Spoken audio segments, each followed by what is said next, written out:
So you're Liv. Oh, and I'm Liv too.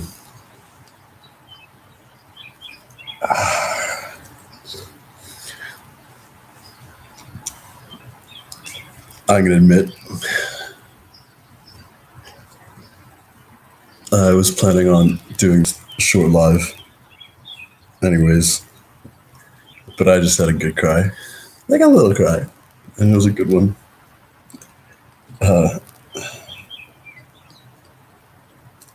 I've always found, I don't know, there's like a certain motif in cheesy movies that since I was a child, which is to say, for as long as I've been alive, have always touched my heart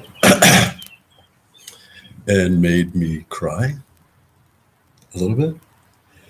And God, thank goodness for them because they're like the only cries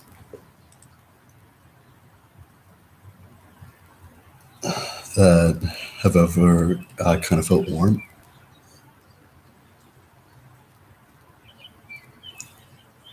That said, the first time I ever cried, maybe the only time too. I don't know. I've had some spiritual wedding that have been.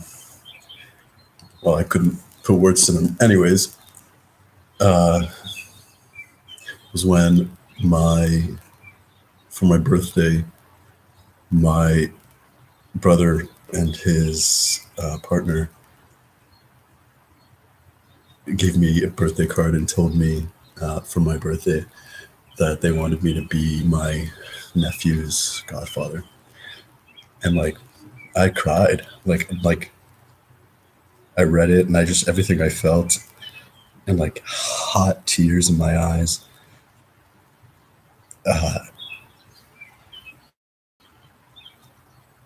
Like realizing I was crying after the fact from feeling, I don't know, such a love. It's really sweet. Anyways, so I just watched like whatever, a cheesy movie, which I love. Big fan of cheese. And whatever, man, it's about kids saving the world, which is what kids do. And like I'm reminded of one of the first movies that in my recollection ever kind of like made me cryish or whatever, and it's kind of sets the tone for like both my heartstrings. Is Angels in the Outfield. And near the end, I can't even really remember everything, but it was basic. I don't remember. It's the whole movie. If you're born post 80s, then you probably missed when television wasn't on demand and you were a slave to what was on the 52 channels.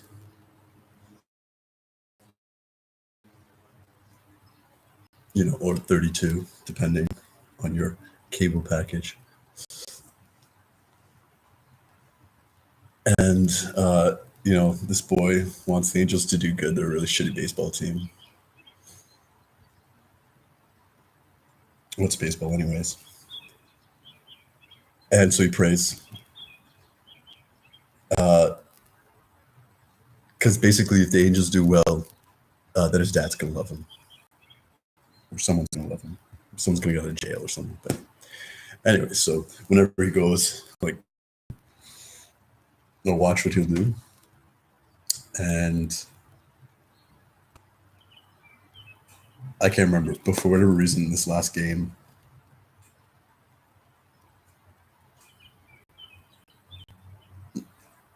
the Angels were, just watching. It was basically like you got to do this. You got to do this for yourself, so you can realize that you were always doing it for yourself. And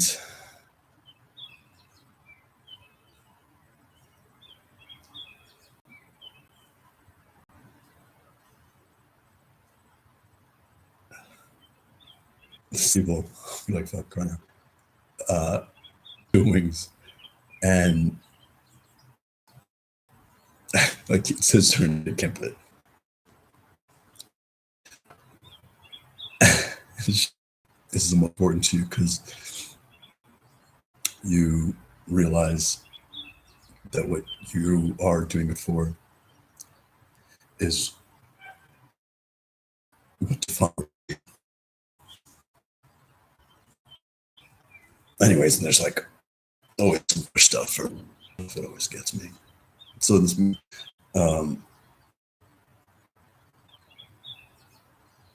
was just this, like, just I'm going.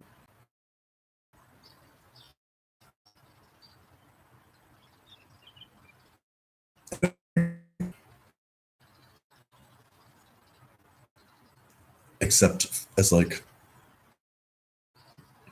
I don't know, some like deep like soul memory that's like super always been on my side, and it caused much suffering, much pain, and much power. Because I'm like, I just don't get it. You. This is the only thing that makes sense to me. Just tell that others can, like, be willing. What stops people, and for what?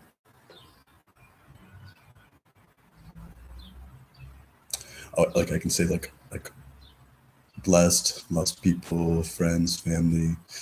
I'm very loved. That's mostly because I'm super charming.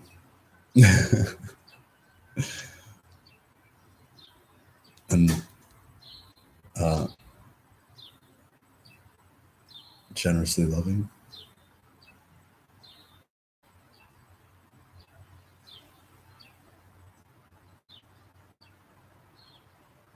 It's just always a point at which people think that love is knowing what's better for you instead of listening or believing that you might know. And that it's not about being right. It's about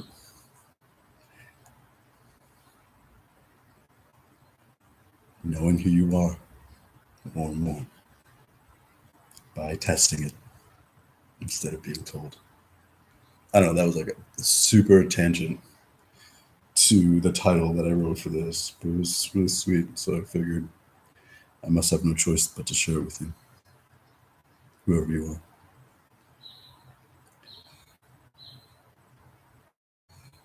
What was the title of this thing, anyways? I can't remember, sort of, but I wrote something down that's also a kind of tangent. I pretty much live by it, so it's not even need to read it, but whatever. Well, and I've always said this in every video I've ever done. So here it is again.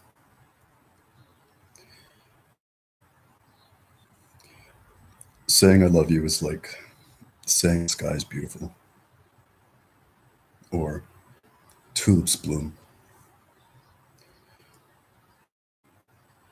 I love you is what I've done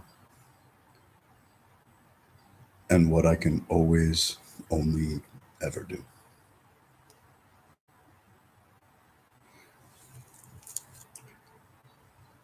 And it would be a service to all of us for every one of these videos or anytime I ever open my mouth that I started with that and let it set the tone for what I'm really trying to say. So if there's ever any misunderstanding, examine, look for where what I'm saying isn't what you interpret as my meaning, and then see it through the lens of loving you. And really, no matter how clearly you think you understand anyone, you can always go deeper through that telescopic microscope lens, laser beam, eyeball.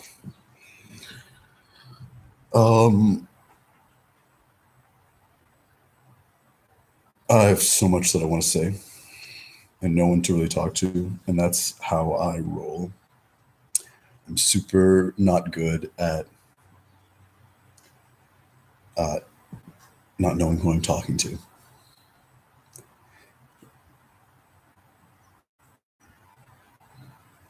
Teaching yoga in the culture of yoga, where one wall of the room is like full-size mirrors, and no one is supposed to make any noise.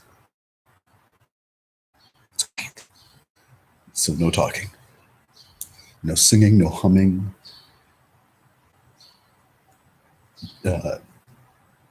Even even breathing loudly can be like a control your breathing.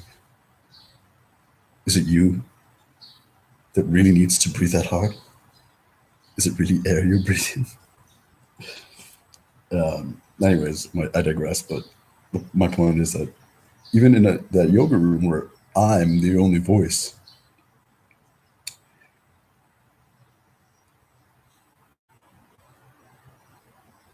voice isn't the only way we listen. In fact, it's the most superficial. It's like the last version of the form. After communicating and weaving story, but you're moving. We're like adventuring. We're tackling a mountain. We're digging, and you can hear that. You can see that. Create that. Rest. This medium annoys the shit out of me because it's a bit. Because community, we're really together. When it's like so telephones, when they were first made-ish,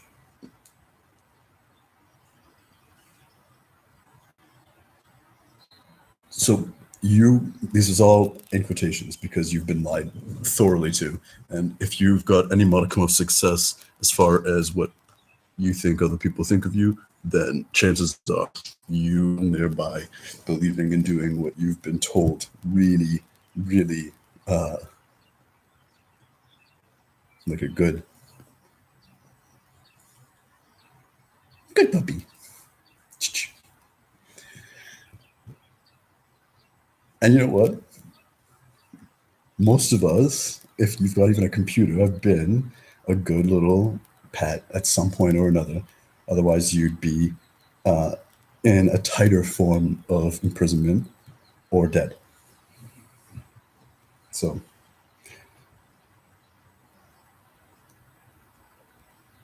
which brings me to kind of what I hope I say the most with everything that I do over this next like chapter or the sequel to the last book, because there's a very big changeover as far as energies and the roles that we are evolving and growing into wherever you find yourself, however you find yourself communicating, relating with others, like touching. And that's my point. We're not touching. When they first made phones, you can't hear between 20 hertz and 20,000, supposedly. And then you get older and you can't, and then you lose that, which is, it's all fucking, hey, if you believe it, it's true. See, you can't, did you hear that? Nope, that means you can't hear it. No, man, I just wasn't fucking talking. Anyways, when you're side by side with me and you hear my voice exists in hertz higher and lower just the sense of your sensory experience that you evaluate as like ear only isn't turning that into a sensory input that you like equate or put all the emphasis on your understanding. But for the sake of uh, for the sake of limiting distortion, for telephones, all frequencies below 20 hertz and above 40,000, oh, sorry, not 40,000, 4,000 are eliminated because those are outside the ranges of human communication, voice communication, but not outside electronic. So it eliminates any other interference.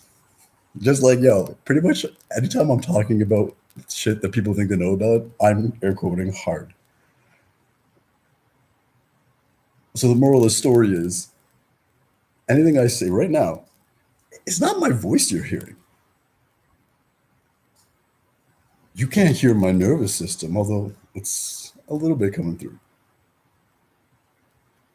This screen, this image is not the color of me. And we champion technology. It's like championing my stuffed animal Bruno, who I was given when I was like 3. It's like a dog. You put your hand in his head, and it's like one of those wrinkles dogs.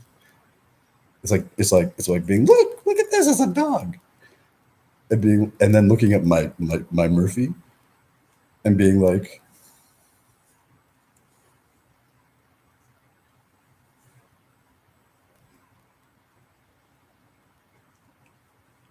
I think we all might be stuffed animals because look, we made this, and this is kind of like that. Maybe we're all stuffed animals.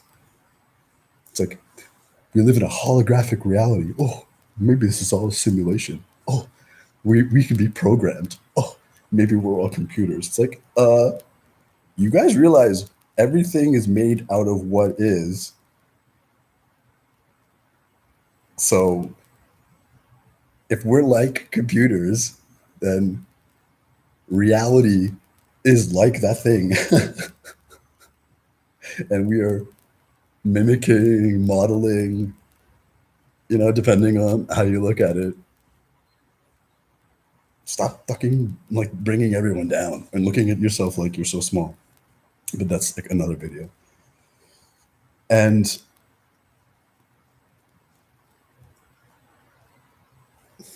this brings me to like the next thing. Back to the title.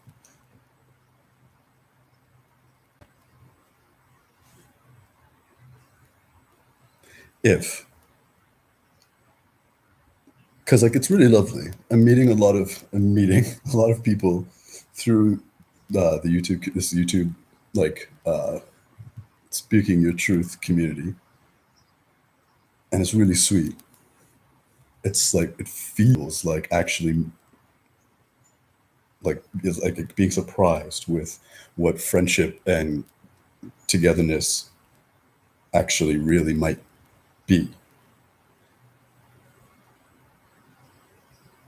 And tomorrow the lights go out and there's no internet. Where's that community? I don't know anybody's name, really. Like, side note, my name is Elliot. It's not El Defeat. I mean, they're both my name. But how are you gonna find me? You can know me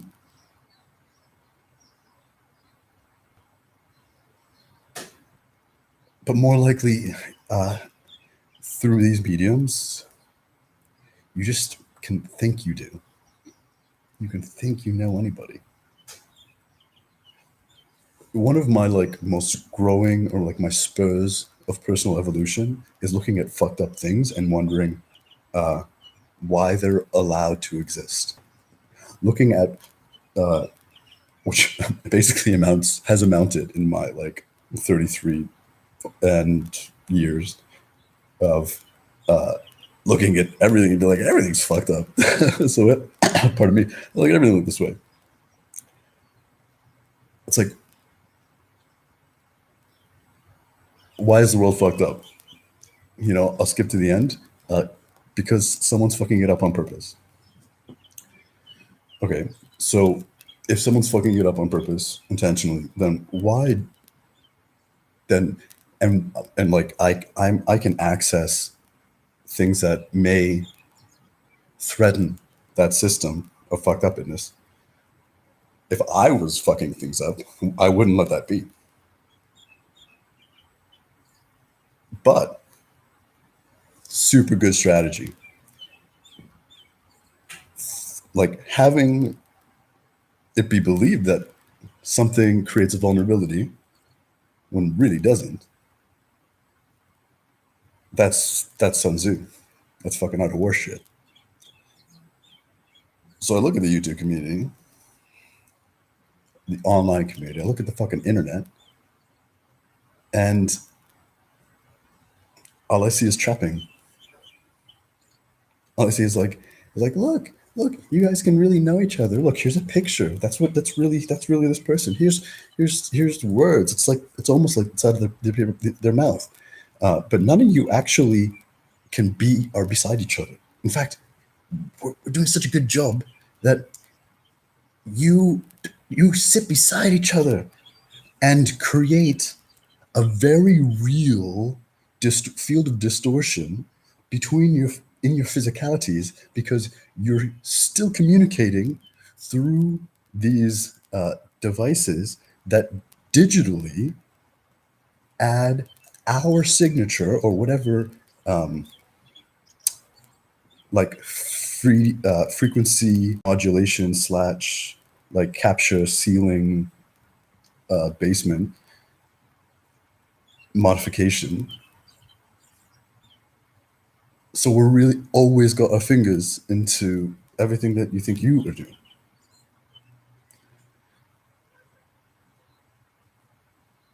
So if you're still with me, then here's like a little like brain dirtying for you. It's my own personal anti-brainwashing. It's like, oh, dirty mind. Because it's the end of the world movie, right? So like, oh my god, our batteries are down. Reception going on. There's an EMP pulse. Blah blah blah blah blah. Okay, so one. This is how your phone works.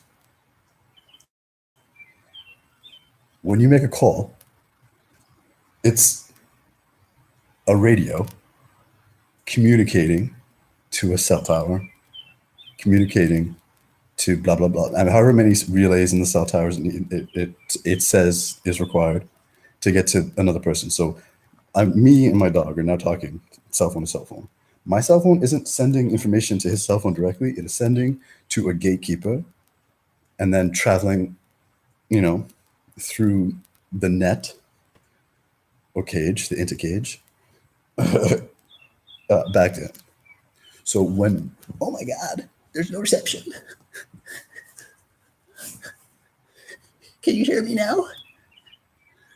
It's not that there aren't and isn't like radio wave propagation. It's that the cell towers say no. Maybe the cell towers are down. Yeah, maybe. More likely is that the cell towers are like, no. No calls for you. But there's no all the radio, nothing, there's all the radio stations, there's nothing on the bandwave. So the electromagnetic frequency goes from like atomically nil to infinitely null. which is to say, the like AM FM bandwidth is as limited and as bullshit as the visible spectrum. It's what they say. It's what the proverbial they say you're allowed to broadcast on. So it's the same bandwidth, which they can place gatekeepers and be like, no, not allowed. So just because the your cell phone, no one's got any signal, and there's no television signal, and there's no radio, and oh my god, does not fucking mean aliens are invading. Or North Korea is North Koreaing. Just means someone switched a signal.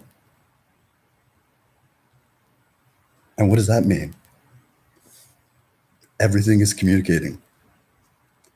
So somebody's trying to say something. What are you hearing? A friend of mine yesterday, because I went and hung out with a friend, which is worth mentioning because it was very rare, especially over this last. And they were like, "Oh, I was watching a TV. Did you hear someone lit a dog on fire? And now they're going to jail and shit like that." I'm like, "That's fucked up. That's probably not true." It's like, "Oh no, of course it was true. It was in the papers." Just because someone says something doesn't mean it's true. And I go back to this is how you test your assumptions with everything. One, I know the news lies. Like repeatedly. So at any point, the news could not be true.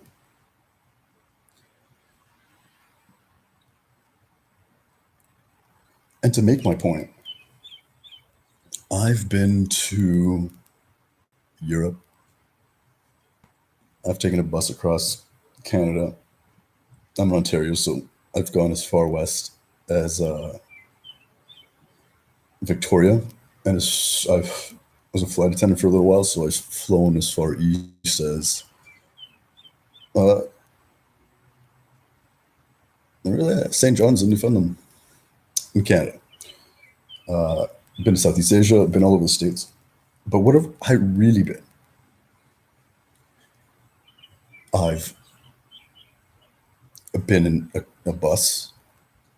I've been in a plane. So I've been on roads. I've been in a metal tube in what looks like the sky. A friend of mine, my hesitation is because he was a bit of an asshole, but learned that through this experience. Worked on a cruise ship, so I've even been on like a ship. What does that any of that really tell you? You can know where you are, but you only really know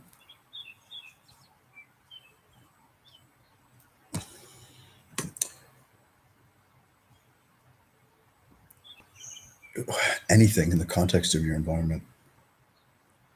So, like a thought experiment, let's say thinks they live in America, only live in a part of it, and they're told that on the other side of this like lake, because it's water for as long as they can see, is this lake is actually an ocean.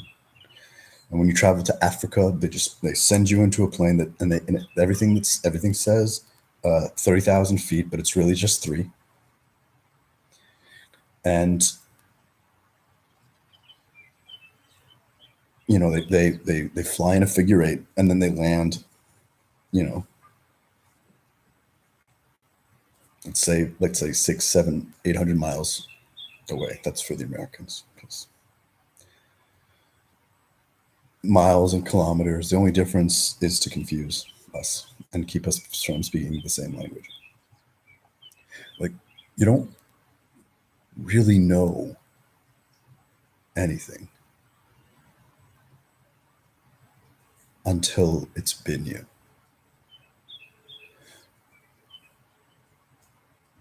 And that's so self-evident that everything that's fucked up in the world is a convention to try and trick you into believing otherwise. What would Jesus do? Even that, it's like, oh yeah, like when something bad happens, you just think, what would Jesus do? Yeah, it's like, what would Jesus do? Jesus would not fucking tell you. What would Jesus do? Ask you. Like, what would Jesus do? Jesus would be like, yo, what do you think you should do? One of my earliest, maybe my earliest, like, spiritual and philosophical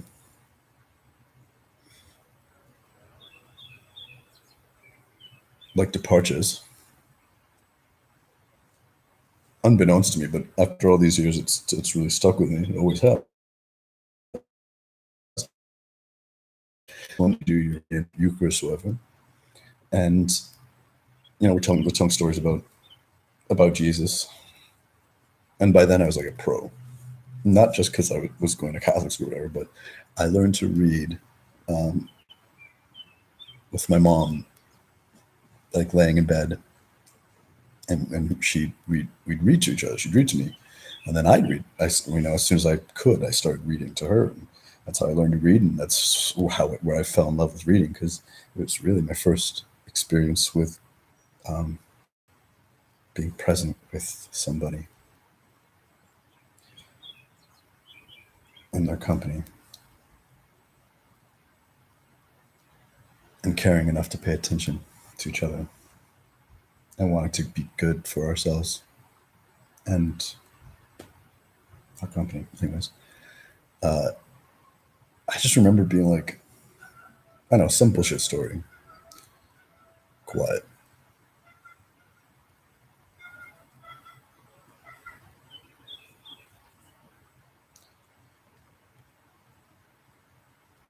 Well, like, I don't remember what it was exactly that we were talking about, but I remember the thought I had most clearly. If I were Jesus, I would not want any of this to be happening in my name. Spiritually, in retrospect, that's kind of funny, because all of us is everybody. But you just gotta, the more you know that, the more you can live its truth.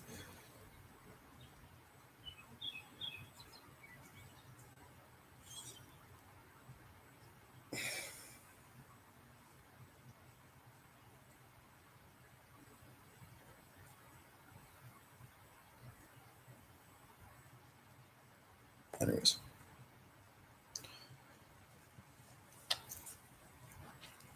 I'll leave that for that, because I kind of lost my train of thought. I said something, this title says something about sex. It's still that something I should give you, huh?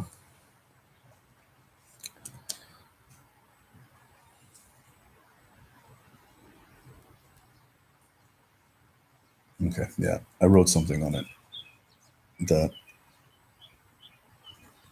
I think it might just be easier to read.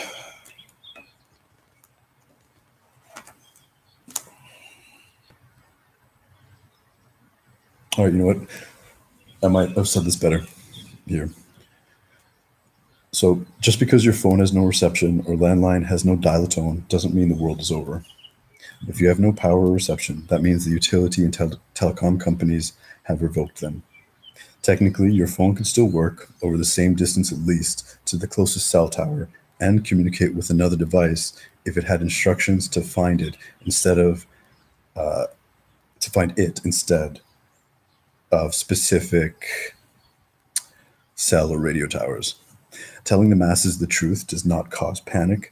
When faced with a suddenly dire situation, large amounts of people are extraordinary at self-organizing in relatable numbers and then coordinating with others en masse.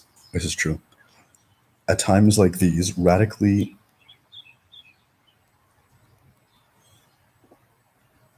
hmm,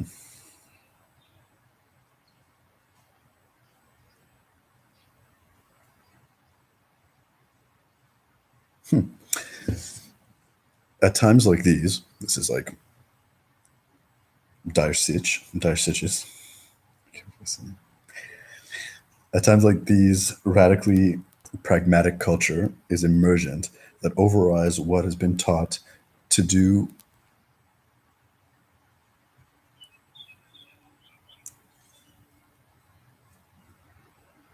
in lieu of reason. I gotta say all that again so it makes sense. At times like these, radically pragmatic culture is emergent. This overrides what they, the previous culture, has been taught to do in lieu of reason, kindness, and a real sense of involvement. These are primary. People do not react well when they discover they've been lied to.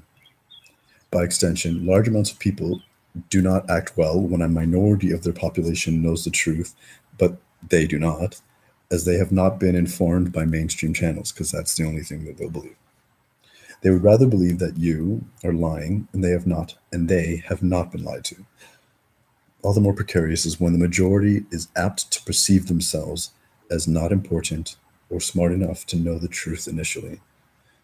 This creates many divisions of right and wrong camps between people. The worst is only possible when people are forced to do what they don't want to do, especially if they're told it's for their own good.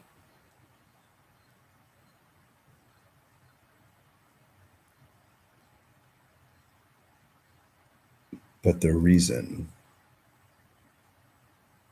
indicates another lied to.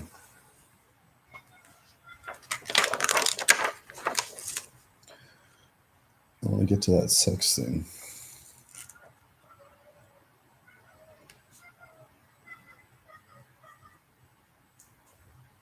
I've got to tell that dog to shut up.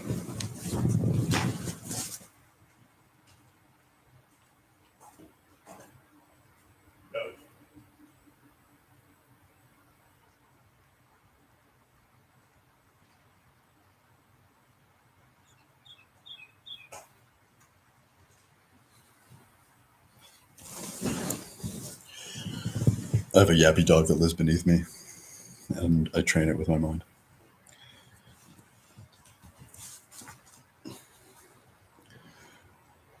I'll read it another time, because we're getting along in time.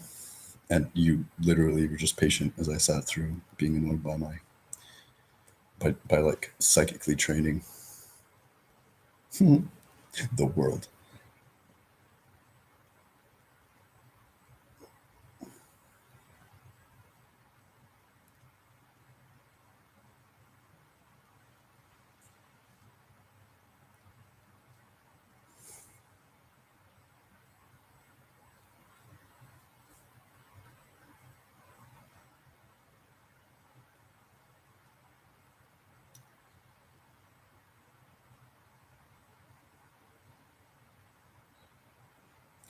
We've been lied to so thoroughly.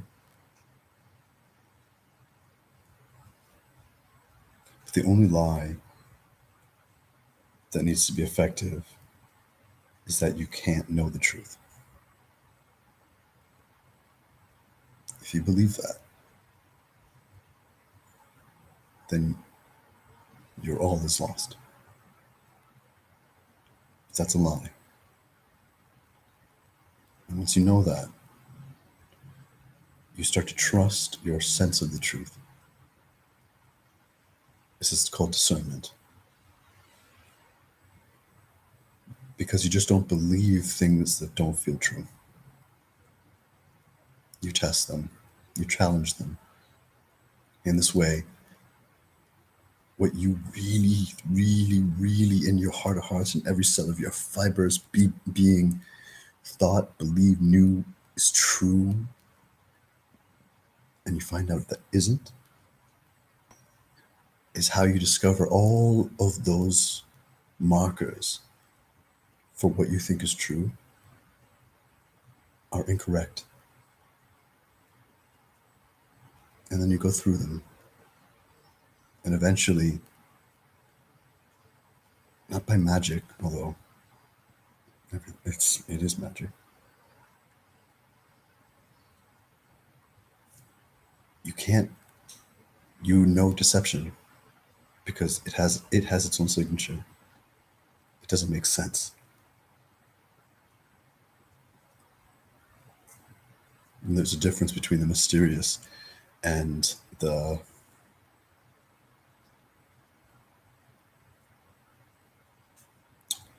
injustice and cruelty.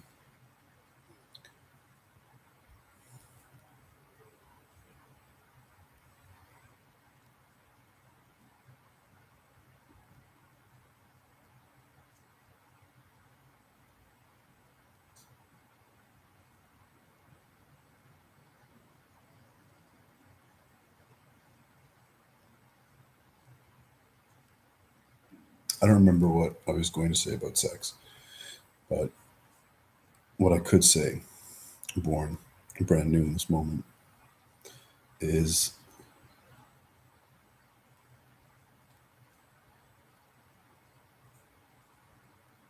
when people that love each other can't touch each other, they lose. Like we've lost. When people have sex and can't and don't touch each other, we've lost. When people talk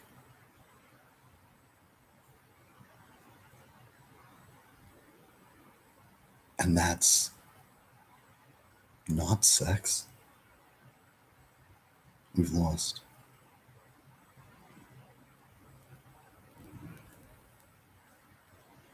Sex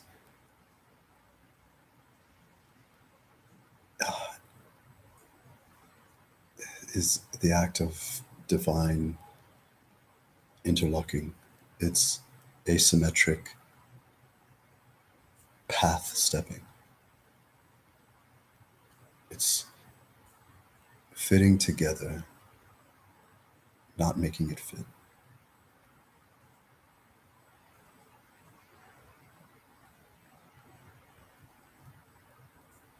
Just because you call something sex doesn't make it sex.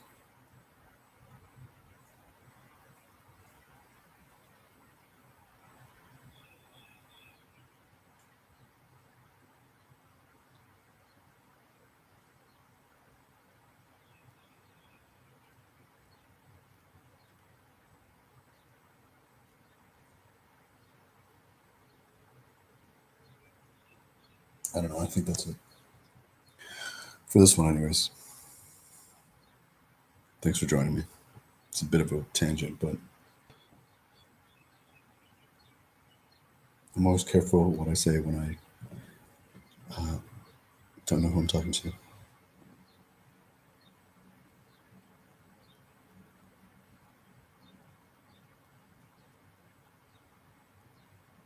And I don't know you, but I want to.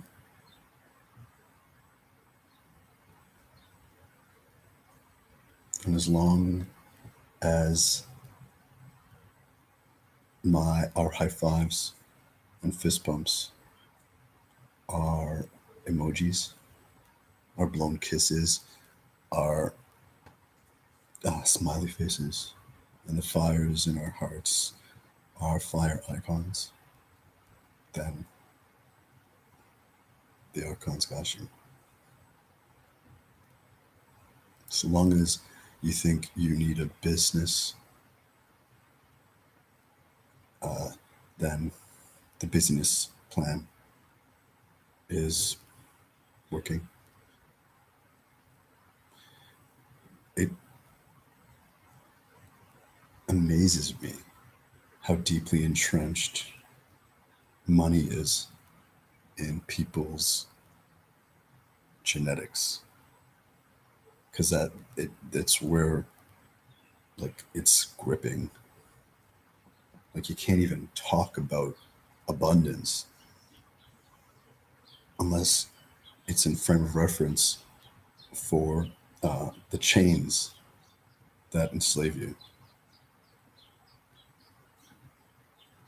And then, if you really know what I'm saying, then when I say money's not real, you're like, oh my gosh, you're right. Otherwise, all you hear are those words through this bullshit medium, and you're like, yeah, but money makes the money, money makes the money. No, I need you. That's all I need. We just need each other.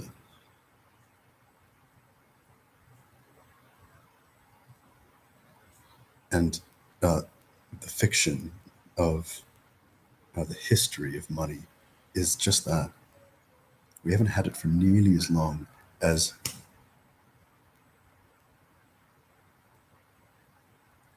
we've been told.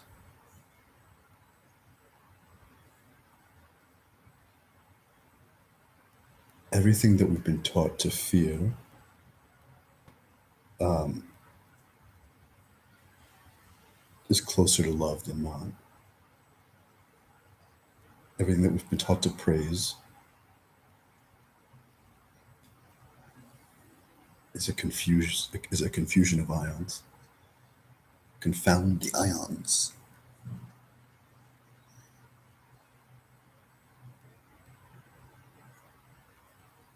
You know what makes me cry?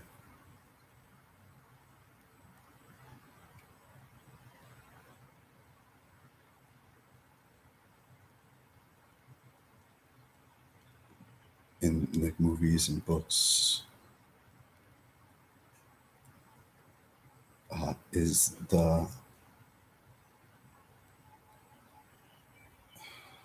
impetus, the expression of another not being stopped by anything, with and for and as themselves and another. Yeah, you know what? Like, you don't have this and I have this, or you come from this world and I come from that world, or you know, we can do this when you've got that in order, or it doesn't make sense. How are we going to make this work? Or any anything.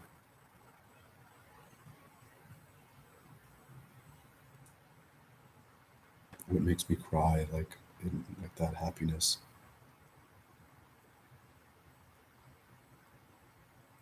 because in a little way it fills the hole in my heart. Because I fill the hole in my heart, right? But I gotta use there's material. It's like building blocks, right? Is uh, sacrificing anything except yourself to be yourself that loves and just wants to be beside.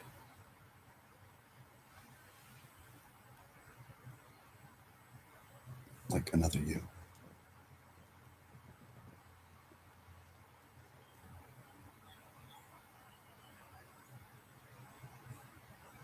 And it doesn't matter what you look like or I look like or what I have or you have or what the laws say are allowed or what my schedule says I'm supposed to do, that nothing beyond like divine reason is going to keep us apart.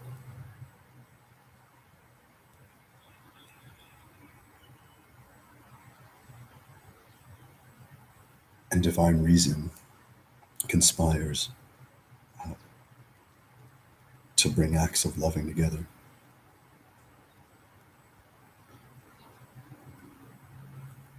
Because woven in all the tales and attempts to deceive us, everything has like a kernel of truth.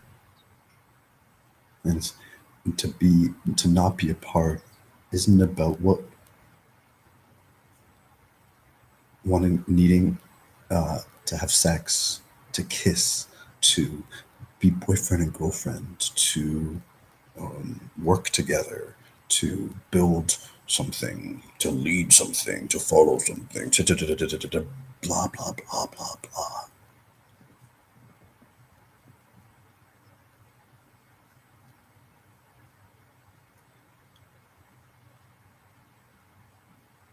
Not being apart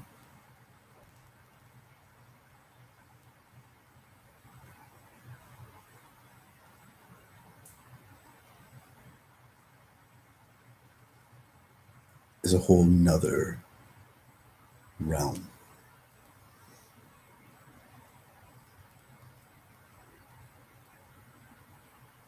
And that's all whatever. That's like all 3D. That's how people can be next to each other and still be apart. Because none of that's deep or thorough or ubiquitous or suffused.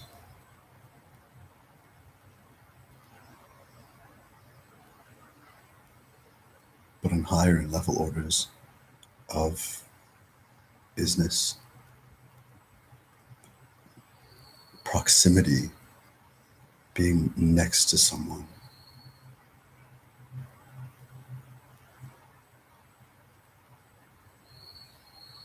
it means a lot more than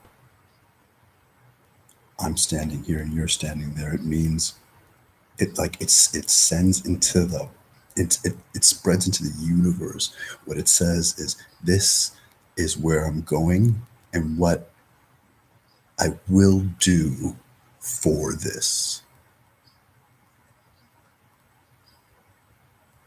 And that's how the past turns into the future and how the future turns into our past.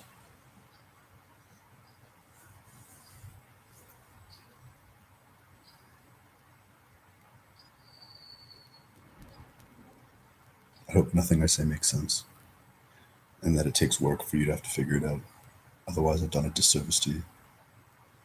I am a teacher. I don't teach on the internet. It's impossible.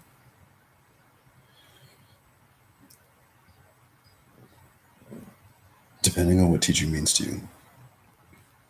And teaching isn't what's been done in schools. Teaching is the art of question asking. And I see no questions. So I can't ask you a question. I can't guide your questioning. So at best, I can describe and explain, but that doesn't mean anything that I've said you know. You have to teach yourself. The art of teaching is asking questions in such a way so as to support the concept inner outer network of meaning, of true connectivity, so that whatever you're acquiring, this new bit, is modifying, deleting some other bit, and connecting to everything else that you know. We make a big spit about cognitive dissonance. And it's a lot easier to say you know what cognitive dissonance is and then say that you're dealing with it or that it doesn't exist and you're some bullshit, when it really does. Especially if you're making it complicated. Cognitive dissonance is when any fucking thought is in conflict with any other thought. If any part of you does not jive and make sense to any other part of you, that is wholly cognitive dissonance, because it can't be cognitive resonance. So everything you know is used and applies to everything that you do. And if you're compartmentalizing parts of you, you are at war with yourself. But I love you anyways. And I'll end it there because it's true. Namaste. Peace out, A-Town. I got more to say, but am I really saying it to you? If you believe anything, though, and connect it to what you know, then let it be I love you. And that I'm loving you. It's something we're doing.